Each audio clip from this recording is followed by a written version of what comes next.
হাদিস গ্রহণ করেছেন, না হয় তাকে আসসালামু আলাইকুম বলে ফিরে চলে গেছেন, আর হাদিস গ্রহণ করার নেই।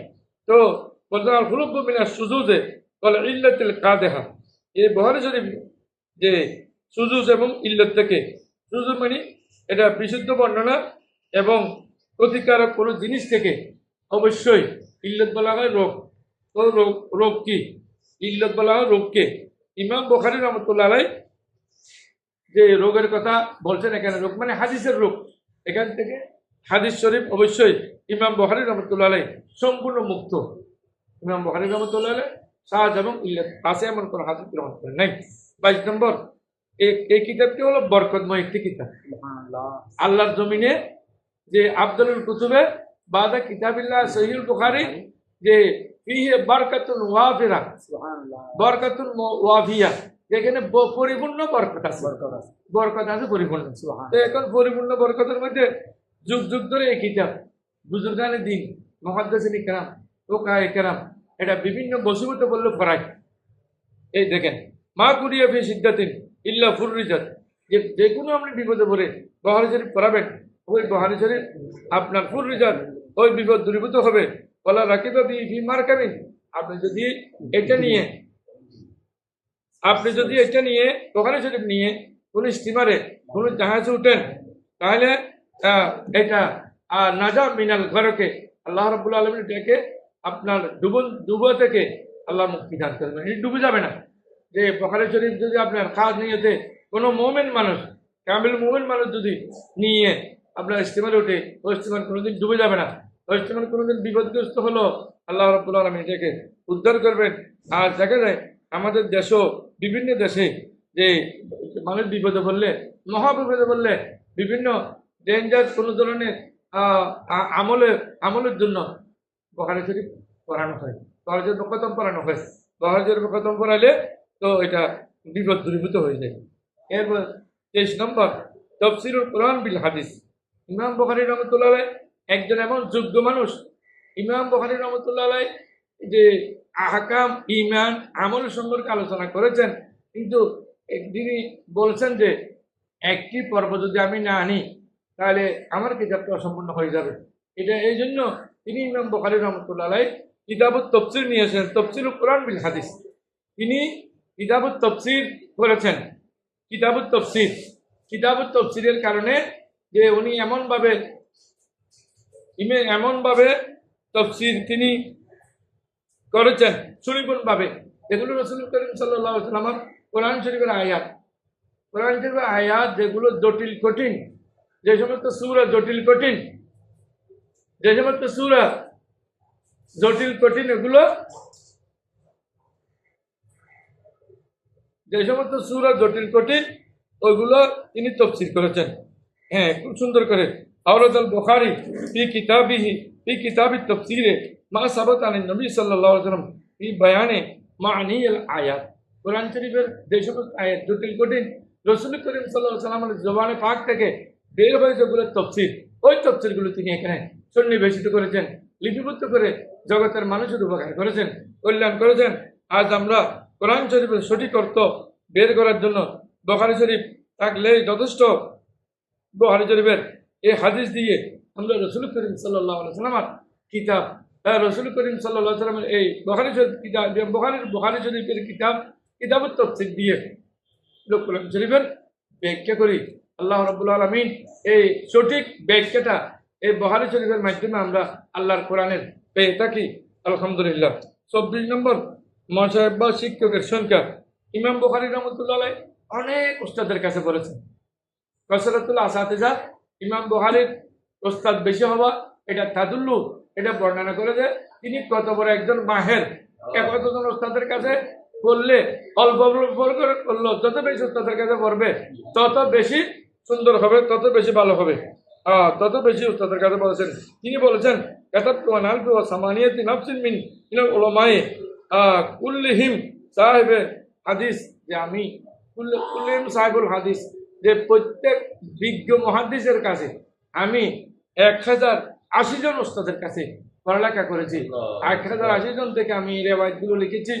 আরো বিজ্ঞ অনেক আলেমের কাছে দরবারে আমি গিয়েছি, ওনাদের সান্নিধ্য অর্জন করেছি। আর এই জন্য বুখারী শরীফ এই বিশ্ব দরবারে এত সমাদৃত, এত সুন্দর সুনিপুণভাবে করতে পারছে মানুষ। যে পঞ্চম 25 নম্বর আমল ও এখলাসের সমন্বয় করেছেন তিনি। তিনি শুধু ইমানের মাসালা লেখেন নাই, তিনি আমলও করেছেন, আবার আমলের সাথে তিনি এলমও এখানে গুরুত্ব দিয়েছেন। তো আমল এলম তিনি সবগুলো একসাথে সন্নিবেশিত করেছেন। যেমন আমরা দেখলে বুঝতে পারি, কলাল বুখারী মা গাবতু মুনযু আলিমতু আন্নাল গীবাতা তাদুরু আহলাহা। আমি যেদিন জানতে পেরেছি গীবত আল গীবত আসাদু মিনাজ জিনা, আমি যেদিন গীবতের কথা আতাকুল্লাহ আখিহি মাইতান পাকারি তুমুহু, যে তোমরা তোমার মরা ভাইয়ের গীবত করা মানে মরা ভাইয়ের গোস্ত ভক্ষণ করা। যেদিন আমি এই মশলাটা বলেছি, যেদিন থেকে আমি এটা জেনেছি, এরপর থেকে আমি কোনোদিন কারো সমালোচনা কারো গীবত আমি করিনি। তো আল্লাহ যদি কাল কিয়ামতের ময়দানে অন্য বর্ণ আমাকে জিজ্ঞেস করেন, কিন্তু এই ব্যাপারে কোনো প্রশ্ন আল্লাহ আমাকে জিজ্ঞেস করবেন না যে আপনি যে গীবতের কোনো মশলা আল্লাহ আমাকে জিজ্ঞেস করবেন না, যেহেতু আমি গীবত করিও নাই, আমাকে গীবতের কোনো প্রশ্ন আল্লাহ জিজ্ঞেস করবেন না। 26 নম্বর একই হাদিস ভিন্ন শব্দ বা ভঙ্গি দিয়ে ইখতিলাফুল আলফাজে ইযকুরুল হাদিসা বি আলফাজিল মুতানাওয়া লি বায়ানিল ফুরুকিদ দাকিকা।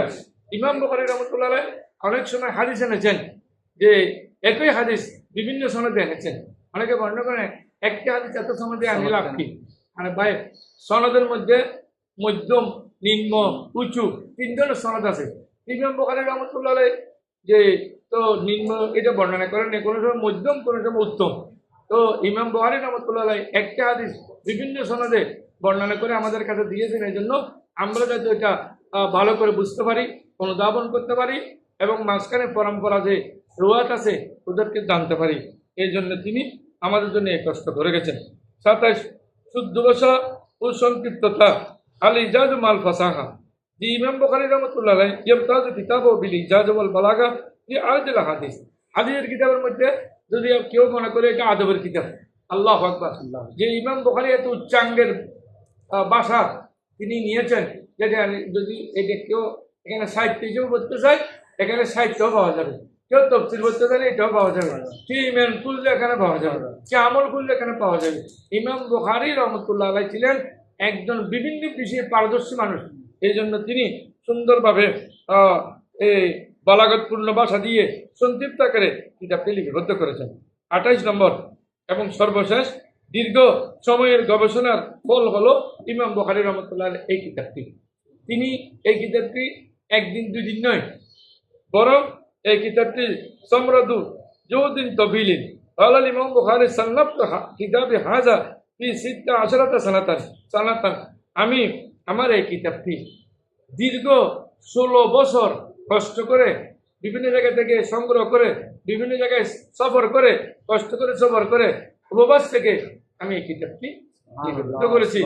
বলছেন ইমাম বুখারী রাহমাতুল্লাহ অনেক সময় যে বিভিন্ন খাবারের দিকে দৃষ্টি ছিল না, সময় ছিল না, আকালা লওজাতান আও লওজাতাইনে, তিনি 2টি খুরমা বা 1টি খুরমা পেয়েছেন। আল্লাহ রসুলের হাদিসের জন্য তিনি যে কষ্ট করেছেন, আল্লাহ রাব্বুল আলামিন ওনাকে যা যাই খাদ্য আমরা দেখেছি দুনিয়াতে, এন্তেকালের পরে, দফন করার পরে ওনার যে রওজা পাক দিয়ে যে সমস্ত খুশবু বের হচ্ছে, রওজা পাকের মাটি মানুষ নিয়ে যাচ্ছে। ইমাম বুখারী রাহমাতুল্লাহ রওজার মাটি কেন নিয়ে যাচ্ছেন? কারণ কি? তাদের রওজা পাকের মাটি নিয়ে যাওয়ার কারণ হলো একটা, সেটা হলো ইমাম বুখারী রাহমাতুল্লাহ সারা জীবন হাদিসের খেদমত করেছেন। হাদিসের খেদমত যারা করে আল্লাহ তাদেরকে এমন ভাবে কবুল করেন যে ওনারা এখানে জিন্দা থাকেন, জীবিত থাকেন। আল্লাহ ওনাদেরকে ওখানে হায়াত দান করেন, যেটার প্রমাণ হলো আমাদের উস্তাদ জামিয়া আহমদিয়া সুন্নিয়া আলিয়ার যে উস্তাদ, আমাদের উস্তাদ আল্লামা আব্দুল হামিদ রহমতুল্লাহ আলাইহি 3 বছর পরে ওনার রওজায় যে উপরের বাঁশ গাছগুলো ভেঙে পড়ার কারণে উনি স্বপ্নে দেখে এসেছেন আমার এটা ঠিক করে দাও। ওনার এখানে দেখা যায় যেভাবে দফন করেছেন, যে কাফন দিয়ে দফন করেছেন, ঠিক সেইভাবেই আছেন এখনো আল্লামা আব্দুল হামিদ রহমতুল্লাহ আলাইহি, যে এটা আছে। তো জামিয়া আহমদিয়ায় উনি খেদমত করেছেন। আসলে জামিয়া আহমদিয়া সুন্নিয়া এই প্রতিষ্ঠানটি দেশের বিভিন্ন জায়গায়, বিদেশের বিভিন্ন জায়গায় খেদমত করার যে এই ছেলে মেয়ে লেখাপড়া করাচ্ছেন, ওনার বিভিন্ন জায়গায় আসত্তিকার রসুল পাকের এই হাদিসের খেদমত ওনাদের দ্বারা হচ্ছে। আমাদের ওস্তাদরা যে খেদমত করেছেন, ওনারা যাদেরকে ভরিয়ে গেছেন, তারাও এখন বিভিন্ন জায়গায় এটা খেদমতে নিয়োজিত আছেন। আল্লাহ রাব্বুল আলামিন আমাদেরকে এই বুখারী শরীফের বৈশিষ্ট্য বলে জেনে আল্লাহ আমাদেরকে অ্যাডভান্স করার তৌফিক দান করুক। আমিন। ওয়া আখিরু দাওয়ানা আলহামদুলিল্লাহি রাব্বিল আলামিন।